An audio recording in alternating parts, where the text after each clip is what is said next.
Good evening. You're watching the news from the Sultanate of Oman television. First, the headlines. Saudi-led coalition's airstrikes against Houthi militias in Yemen continued to stop them from advancing to the southern regions. Daesh militants attacked Ramadi, the capital of Iraq's Anbar province, on multiple fronts, seizing 2 areas on the city outskirts. And the Ministry of Civil Service conducts exams for announced job vacancies in the Governorate of Ad-Dakhiliya.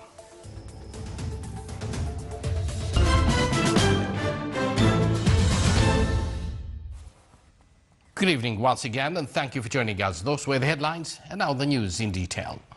A Saudi military spokesman, Saudi-led coalition airstrikes against Houthi militias in Yemen have received expected effect. Ahmed Al-Sari said at a press conference in Saudi capital Riyadh, the coalition operations now focus on striking Houthis militias' strongholds in Yemen to stop them from advancing to southern regions, including Aden. He added that the Saudi security troops have been fully prepared to respond any emergency in the Saudi-Yemeni border regions, and the coalition operations were to protect the legal government of Yemen and against the Houthis militias rather than targeting troops loyal to ousted former Yemeni President Ali Abdullah Saleh. Sari did not comment on whether the Saudi-led coalition will launch ground offensive against Houthis militias in Yemen.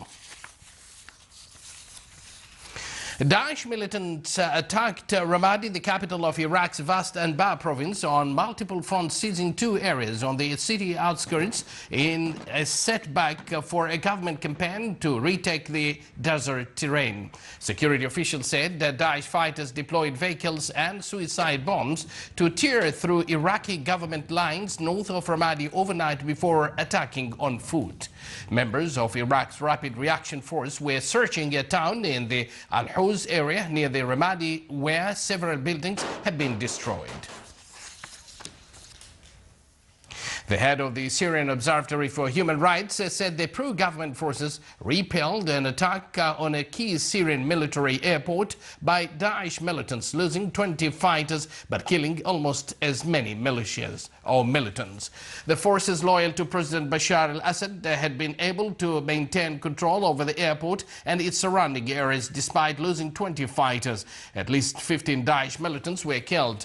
Khalkhala Airport lies along a major highway that links the southern regime-held city of Sweda to Damascus. On March 25, Syrian rebels, Islamist fighters, seized the town of Bosra al-Sham, which is south of Sweda, but located along the same highway as Khalkhala Airport. Gunmen attacked a Pakistani construction site and killed 20 laborers as they slept today, a government official said, in what appeared to be further violence by rebels seeking to control resources in a gas and mineral-rich Balochistan province.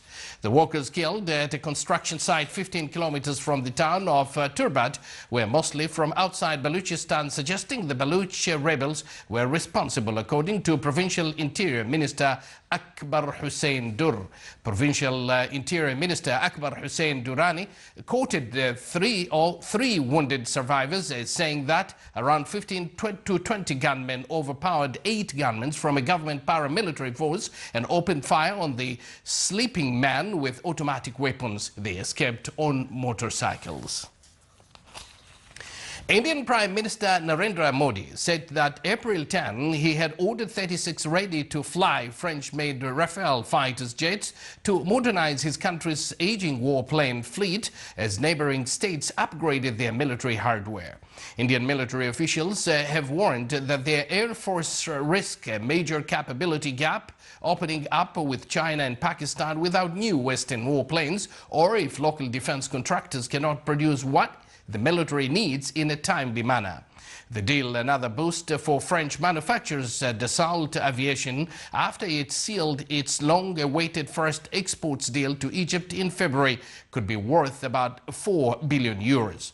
President Hollande said Defense Minister Jean-Yves Le Drian would travel to India soon to finalize the deal.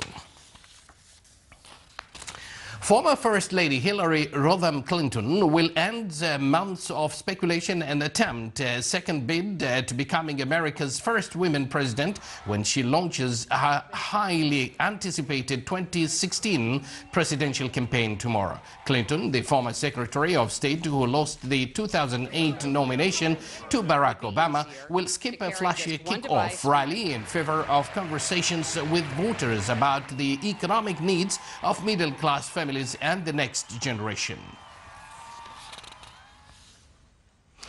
Britain prepares to vote in a general election that opinions polls suggest is too close to call. More details in the following report. Like so much in the United Kingdom, things begin with a centuries-old tradition. By the Queen, a proclamation for declaring the calling of a new Parliament.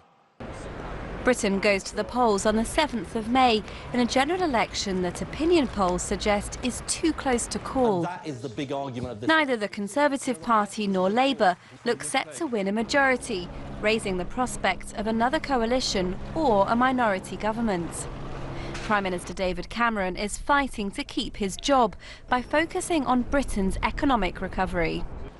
The next Prime Minister walking through that door will be me or Ed Miliband. You can choose an economy that grows, that creates jobs, or you can choose the economic chaos of Ed Miliband. Labour leader Ed Miliband has to overcome a major hurdle, convincing the public that he's Prime Minister material. But he's got a ready audience when he highlights the fallout from the government's austerity programme, the widening wealth gap and 0 hours contracts, which allow employers to vary a contract from full-time to nothing at the drop of a hat. I think this is a choice between those who think this is as good as it gets for Britain and those who think we can do a lot better than this. I don't think it's good enough that we've got 700,000 people on 0 hours contracts. Despite Britain's economic recovery, average wages have fallen, and the number of meals served at food banks has multiplied 15 times since Cameron took power 5 years ago. So if we ask people about the economy overall, and the macro economy as it were, people are pretty positive. But at the same time, when we ask them, how do you feel yourselves, there's a very different view. So only 14% say that they feel that the increase in the national GDP is benefiting them and their families. With such a tight election, Britain's smaller parties are set to play a big role. The Liberal Democrats, the Scottish Nationalist Party and the anti-EU UK Independence Party could prop up a minority Conservative or Labour government, giving them more reason to rev up their campaign. Still to come in our news bulletin. A camel race is held in the wilaya of Izki.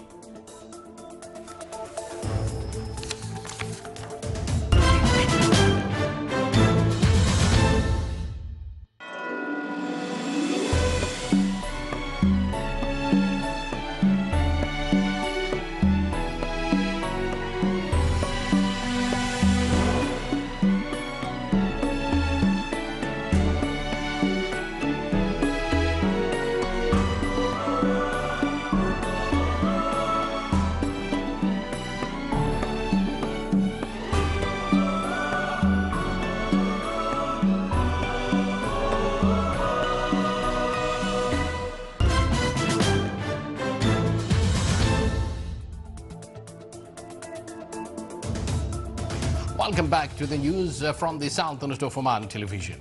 Minister of Civil Services conducted today examinations for announced vacancies in the Governorate of Dakhli according to job vacancies announced in its issues on the 4th of March. 396 candidates are competing for 53 vacancies at different government units. The exams last for 1 hour and consist of 50 questions. It is conducted transparently through an electronic system. Rejoicing the safe return of His Majesty the Sultan to the homeland, citizens of the Wilaya of Boshor organized a sea procession accompanied traditional arts. They expressed their happiness on this occasion. The procession started from the area behind the Ministry of Foreign Affairs with 100 boats carrying 600 citizens raising Omani flags and photos of His Majesty the Sultan. It ended at Adeba Park. Upon arrival by boats at the seashore, they were received by traditional sea arts and poetry.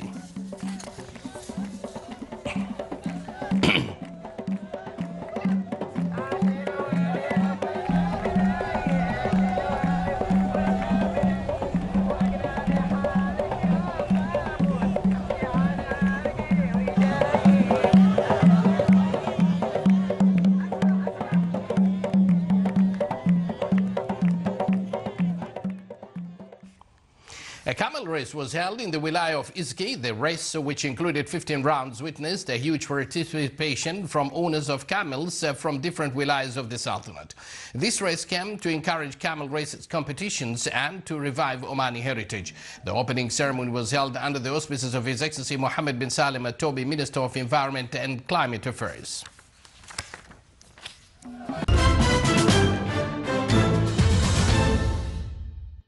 Guinea is constructing the biggest dam, a project which should supply the capital Conakry with more reliable electricity, but the villagers' future is uncertain. Here is a report. A few hours from the Ghanaian capital Conakry, this tranquil river in the Jubreka region is about to undergo a massive change. On this site, a Chinese construction company is building what will be the country's biggest dam. Hundreds of local and Chinese labourers are working around the clock on the Coletta Dam, which will be more than a kilometre long. Abulay Bangora is watching them dig up the land he used to farm. My village hasn't been relocated. It's just the dynamiting and pollution that are bothering us. Some of our houses have got cracks, but it's not a problem. I wasn't even born when they started talking about this dam. I never thought I'd see the day it was built in my lifetime. It's a big thing. After studying in China and Canada, civil engineer Mustafa Carlo has returned home to take part in Guinea's development. But he says the dam is only the start in the race for Guinea to become energy independent. 240 megawatts isn't enough to cover Guinea's electricity needs. It will be able to supply the capital, Conakry, the factory in Fria and a few villages in maritime Guinea. 3 villages in areas that will be flooded by the dam are going to be relocated to hills nearby. The inhabitants of Cassia will get new homes, but they are uncertain about their future quality of life.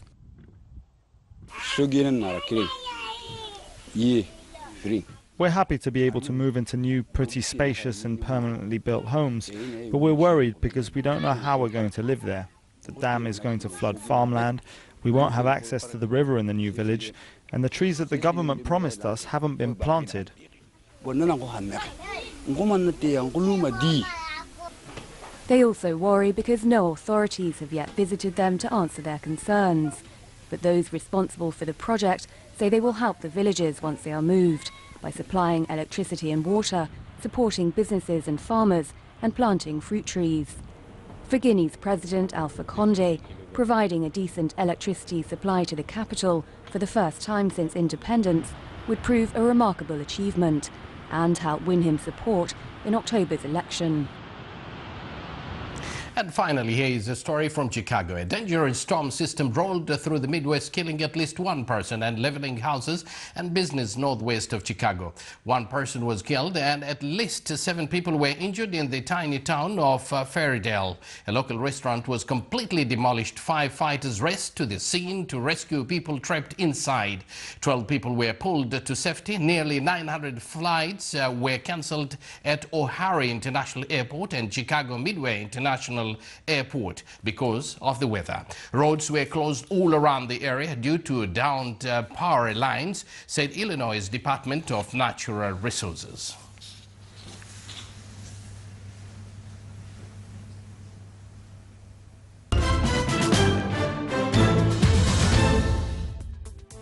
And now for the general weather forecast. Clear skies will prevail over the Sultanate with chances of accumulative clouds and rainfalls accompanied by thunder over Hajar Mountains and nearby areas in the afternoon. Winds along the coastal areas of the Sea of Oman will be northeasterly light to moderate, while along the rest of the Sultanate it will be south to southeasterly light to moderate. Seas will be slight with a maximum wave height of 1.25 meters.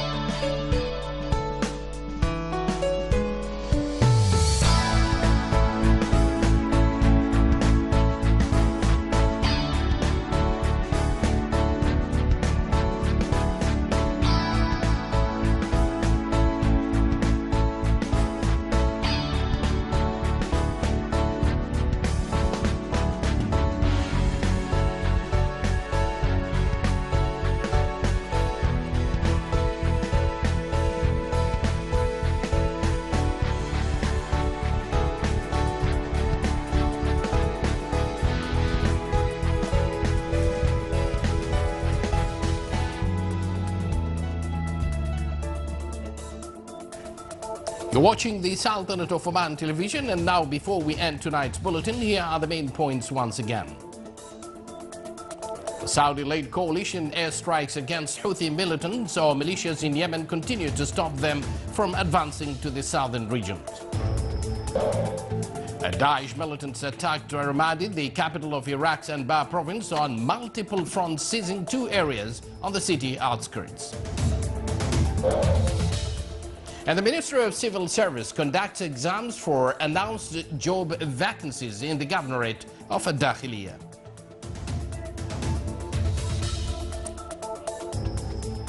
With that, we come to an end of tonight's news bulletin. From all of us here in the studio and the newsroom, it's good night.